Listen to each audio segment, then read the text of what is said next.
আওয়ামী লীগ দোসর সোহেল রানার অবিলম্বে বিচার শেষ করতে হবে। আক্তার হোসেন, এনসিপি।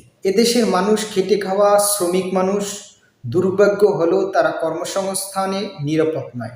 রানা প্লাজা দুর্ঘটনা শুধু বাংলাদেশের ভেতরে সীমাবদ্ধ নয়, বিশ্বের সবচেয়ে আলোচিত বিষয়ের একটি। এর জন্য দায়ী আমাদের ঘুণে ধরা পচা রাজনীতি। সোহেল রানার নিকট আওয়ামী লীগের দুর্বৃত্তরা রাজনীতি কুক্ষিগত না হলে রানা প্লাজার মতো এত বড় ঘটনা ঘটত না। ঘটনার পূর্বের দিন এই ভবনে ফাটল ধরেছিল, কিন্তু রানা জোরপূর্বক ভবনের কারখানা চালু রেখেছিল।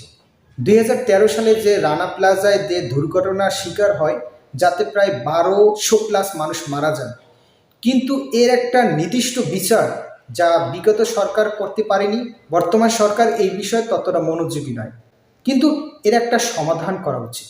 যে 1200+ মানুষ যার ভবনে মারা গিয়েছে, তাকে সর্বোচ্চ শাস্তি কি মৃত্যুদণ্ড দিতে হবে না যাবজ্জীবন দিতে হবে, একটা নির্দিষ্ট ফয়সালা করা উচিত।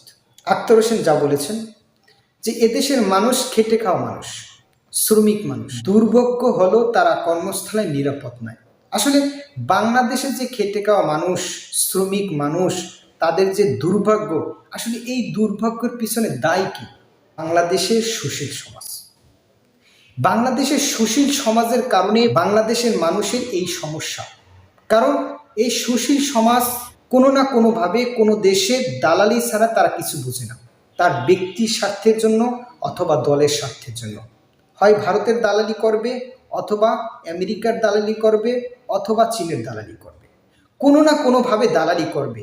আর এই দালালির কারণে বাংলাদেশের মানুষের দুর্ভোগ। আর সুশীল সমাজের ভিতরে একটা অংশ হচ্ছে রাজনীতিবিদ। আর এদের কারণে বাংলাদেশের দুর্ভোগ, যার অন্যতম উদাহরণ হচ্ছে রানা প্লাজা। 1200+ মানুষ মরে যাওয়ার পরও এই রানা প্লাজার রানা সঠিক বিচার যা বাংলাদেশ আজ পর্যন্ত দেখেনি।